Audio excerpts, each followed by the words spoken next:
গৌতম লাহিড়ী, আপনাকে প্রশ্ন রাখছি। ৩ টি দেশের মধ্যে প্রথমত নাম আসছে পাকিস্তানের, নাম আসছে ইজিপ্টের, টার্কির, নাম আসছে আপনার বাংলাদেশের। এই ৩ টি দেশের নাম এই ঘটনায় সরকারিভাবে না বলা হলেও নানান সূত্র দিয়ে এই ৩ টির দিকে ফোকাস করা হচ্ছে। এই ৩ টির মেরুকরণটা কেমন করে হচ্ছে? না, মেরুকরণ এই কারণেই হচ্ছে যে খুব স্বাভাবিকভাবেই যে বাংলাদেশের সঙ্গে ৫ই আগস্টের পর থেকে পাকিস্তানের সম্পর্ক অনেক ঘনিষ্ঠ হয়েছে। প্রায় পাকিস্তানি গোয়েন্দা আর্মি অফিসার প্রায় ডেইলি প্যাসেঞ্জারই করছেন। সকালে আসছেন, বিকেলে চলে যাচ্ছেন, থাকছেন, আবার চলে যাচ্ছেন, অন্য কেউ আসছেন। একই সঙ্গে মানে যেটা তুরস্কের সঙ্গেও সম্পর্ক গভীরতা বাড়ছে। আর তুরস্ক হচ্ছে একমাত্র দেশ যেখানে হিজবুত তাহরির নিষিদ্ধ নয়। বাকি সব দেশে নিষিদ্ধ। তুরস্কতে নিষিদ্ধ নয়। তো স্বাভাবিকভাবে একটা যোগসূত্র খোঁজার চেষ্টা হচ্ছে। মানে আমি বলছি না যে এগুলো কোনোভাবেই একটা দেশ বা রাষ্ট্র জড়িত, আমি এটা বলতে চাইছি না। আমি বলতে চাইছি সেই রাষ্ট্রের মধ্যে যারা থাকে, যেমন লস্কর-ই-তৈয়বা, জইশ-ই-মহম্মদ, তারা তো পাকিস্তানেই থাকে।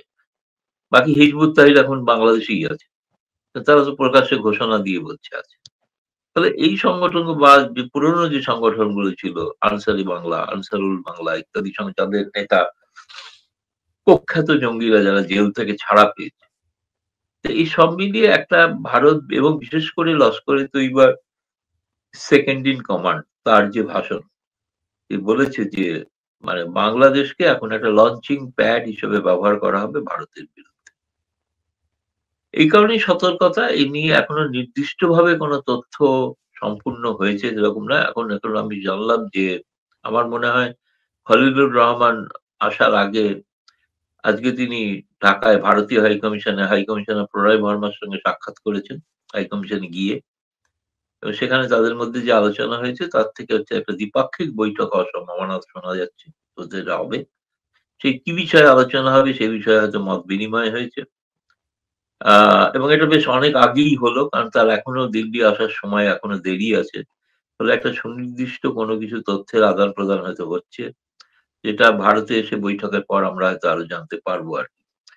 ফলে আমি বলছি ৩ টে রাষ্ট্রকে আমি এই মুহূর্তে দায়ী করছি না। কিন্তু এই রাষ্ট্রে যারা জঙ্গিরা অবস্থান করছে, তাদের সম্পর্কে সেই রাষ্ট্রগুলি কি ভূমিকা নিচ্ছে সেইটা প্রশ্নবোধক একটা চিহ্নের মধ্যে আছে। এখন ফলে সেটা কলম্বো সিকিউরিটি ডায়ালগটা এই সময় টাইমিংটা খুব ইম্পোর্টেন্ট।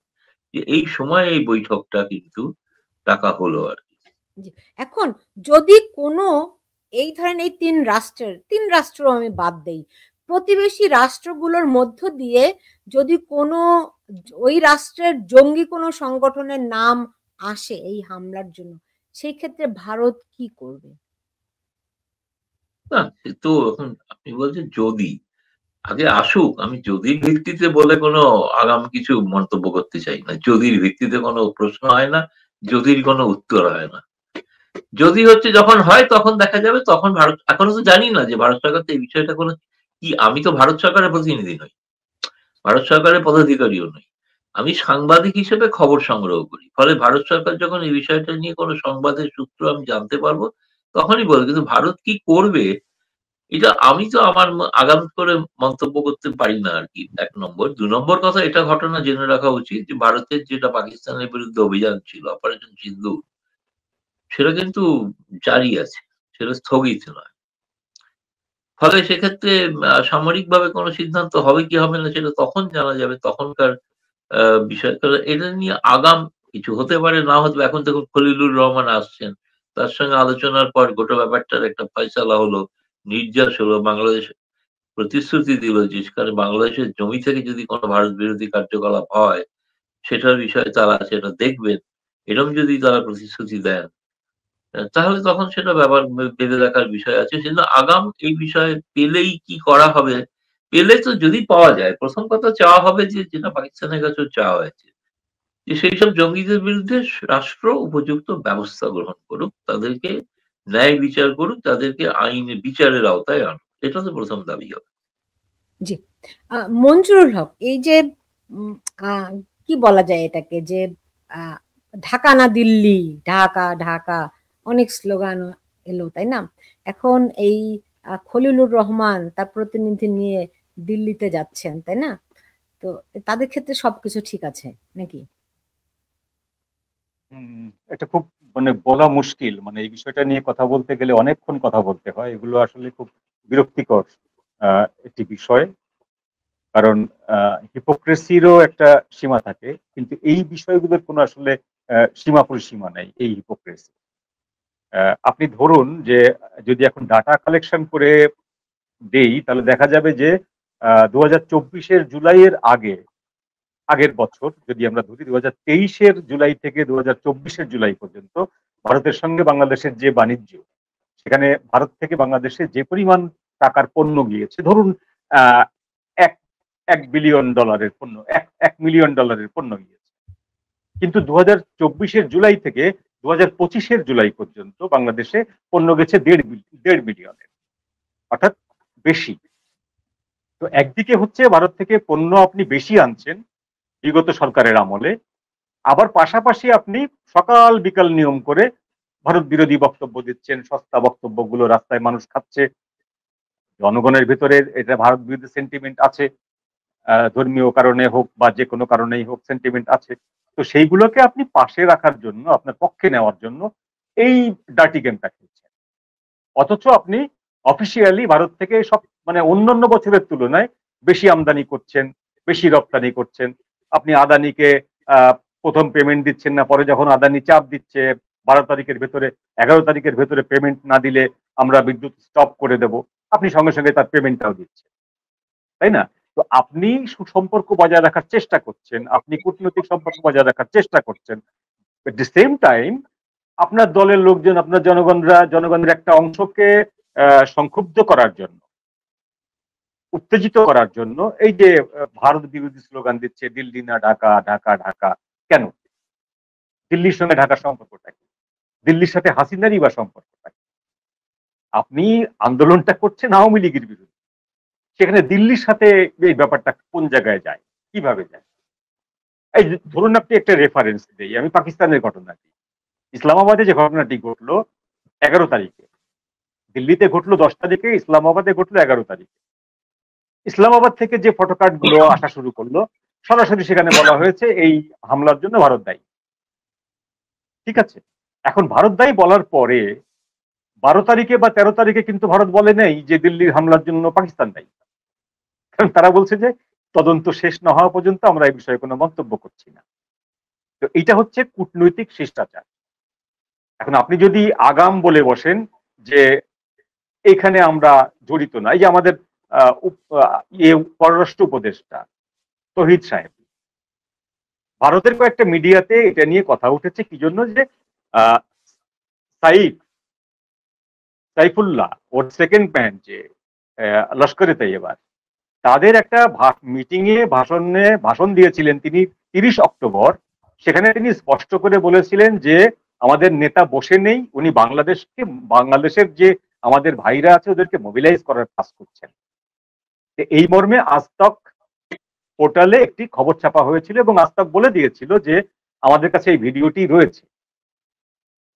এই খবরটি আবার দা ওয়ালে ছেপেছে, অন্যান্য মিডিয়াতে ছেপেছে। তো সেইখানে বলা হচ্ছে যে কথাগুলো, সেই কথাগুলোতে মিন করা হচ্ছে যে বাংলাদেশের একটা সম্পৃক্ত থাকতে পারে, থাকলেও থাকতে পারে। কেউ কিন্তু নির্দিষ্ট করে বলেনি যে বাংলাদেশের সম্পৃক্ততা খুঁজে পাওয়া গেছে, কেউ বলেনি। থাকলেও থাকতে পারে, এই বিষয়ে তদন্ত চলছে। সেখানে তহিদ সাহেব ব্যাপারটাকে নিজের গায়ে টেনে নিয়ে বললেন যে ভারতের এক শ্রেণীর মিডিয়া আমাদের উপর দোষারোপ করেছে, কোনো কিছু হলেই আমাদের দিকে আঙুল করে, আমরা এটা তীব্র বিরোধিতা করছি, আমরা এটা নিন্দা করছি, প্রত্যাখ্যান করছি। এই কথাগুলো বলতে হবে কেন? ভারতের মিডিয়া কি স্পষ্ট করে বলেছে যে বাংলাদেশ দায়ী, বা বাংলাদেশের ভেত থেকে কোন স্লিপার সেল এসে এটা করেছে এবং বাংলাদেশ সরকার সেই সংগঠনকে পেট্রোনাইজ করছে, দেখভাল করছে বা নিরাপত্তা দিচ্ছে? বলেছে? বলেনি। তো আগাম কেন বলতে হবে? তো আগাম বলার বিপদটা হচ্ছে তহিদ সাহেব এটা বলেছেন। এখন সামাজিক মাধ্যমে যেটা হয় যে এই ধরনের ফটোকার্ডের আপনার লেজিটিমেসি থাকে না খুব একটা, যখন যার খুশি একটা বানিয়ে ছেড়ে দেয়। দেখা যাবে যে পাকিস্তানেরটাও যেটা এসছে মিডিয়ার মাধ্যমে পাকিস্তানি লোকদের কাছে, সেটাও হয়তো কোনো টিকটকার বানিয়ে ছেড়েছে। বাংলাদেশের যেটা এসছে তহিদুল ইসলাম সাহেবের বরাতে, সেটাও হয়তো কেউ ছেড়েছে। চূড়ান্ত বিচারে হয়তো আপনি জিজ্ঞেস করলে বলবে যে না আমরা এরকম কোনো কিছু বলিনি। তো ওই জন্য সোশ্যাল মিডিয়াতে যেহেতু যেখানে কোনো ব্যারিয়ার নেই, সোশ্যাল মিডিয়াতে যে জিনিসটি চলে আসে সেইটি আসলে চূড়ান্ত কথা নয়। এটা আমাদেরকে একটু গভীরভাবে বুঝতে হবে। রাইট। জনাব গৌতম লাহিড়ী, আমরা দেখেছিলাম অপারেশন সিন্দুরের সময়টিতে আমেরিকা এক ধরনের ভূমিকা নিয়েছিল। এখন যদি অপারেশন সিন্দুর 2 হয়, সেক্ষেত্রে আমেরিকা ভারতের সঙ্গে কি ধরনের সম্পর্ক মেনটেন করবে? আমরা শুনছি সাম্প্রতিক সময়গুলোতে আমেরিকা এবং ভারতের সম্পর্ক বেশ উন্নয়ন হয়েছে। না, প্রথম কথা হচ্ছে ভারত সরকারের অফিসিয়াল বক্তব্য হচ্ছে যে আমেরিকার কোনো বক্তব্য, ভারত নিজেই সিদ্ধান্ত নিয়েছিল অপারেশন সিন্দুর এবং স্থগিত সিদ্ধান্ত পাকিস্তানের সঙ্গে যৌথভাবে নিয়েছে। এটা মার্কিন প্রেসিডেন্ট ট্রাম্প যতবারই বলুক 56 বার বলেছেন, ভারত তাতে কোনো গুরুত্ব দেয়। তবে আমেরিকার গুরুত্ব দিয়েছেন ভবিষ্যতে কি করবে না করবে। ভারতের সে 71 সাল থেকে আমেরিকা বললেও, সপ্তম নৌবহর পাঠালেও ভারত পাকিস্তানের বিরুদ্ধে যুদ্ধ করতে কোনো দ্বিধাবোধ করেনি। এখনো আমেরিকা অন্য কারোর কথায় ভারত তার নিজের স্বার্থ দেখে, নিরাপত্তা স্বার্থ দেখে সিদ্ধান্ত নেবে এবং যদি কোনো সেক্ষেত্রে নিরাপত্তা বিঘ্নিত হয়। আমেরিকা দুনিয়ার অন্য কে কি বললো না বললো সেটা দেখে ভারত তার সিদ্ধান্ত নেবে না। ভারত সেটা যথেষ্ট শক্তিশালী দেশ, তার নিজস্ব জোর, অনেক জোর আছে আর কি। আর মার্কিন প্রেসিডেন্টকে উপেক্ষা করার মতো সাহসও ভারত রাখে। কিন্তু দিল্লি হামলার জন্য আমরা যদি দেখি যে জয়শি মোহাম্মদ এবং আনসার গাজাতুল হিন্দকে দায়ী করছে কেউ কেউ, এই ব্যাপারে না, আমি তো বললাম ওই যেটা মঞ্জু ভাই বলেছেন, আমি তার সঙ্গে একমত। কেউ কেউ দায়ী করছেন, কারা করছেন, তাদের ক্রেডিবিলিটি কি সেটা তো আগে জানা দরকার। তারা কারা? কেউ কেউ বললে তো কিছু হয় না। কেউ কেউ তো অনেক কিছু বলছেন। কেউ কেউ তো বাংলাদেশে অনেক কিছু, আমাদের মানে সাবেক প্রধানমন্ত্রী শেখ হাসিনা সম্পর্কে অনেক কথা বলছে, কিন্তু সত্য তো কিছু নয়। কিন্তু আপনিও জানেন, আমিও জানি, কোনোটাই সত্য নয়। কেউ কেউ দিয়ে কিছু হয় না। মানে একটা ক্রেডিবল কেউ, হ্যাঁ, যদি বাংলাদেশ সরকার বলেন কি ভারত সরকারের মন্ত্রী বলেন, রাজনাথ সিং বলেন, তাহলে তার নিশ্চয়ই, বা স্বরাষ্ট্রমন্ত্রী বললেন অমিত শাহ, তখন সেটার একটা গুরুত্ব আছে। কিংবা পররাষ্ট্রমন্ত্রী বললেন যে জয়শঙ্কর, পররাষ্ট্রমন্ত্রীর মুখপাত্র বললেন, তাহলে তার একটা গুরুত্ব। ভারত সরকারের মতামতটা, মুখপাত্রই হচ্ছে ভারত সরকারের মত প্রতিফলিত হয়, অন্য কারোর কথায় নয়। ভারতে তো 140 কোটির দেশে অনেকেই অনেক রকম কিছু বলতেই পারে। সরকারের বক্তব্য কিনা সেটা জানা দরকার আগে।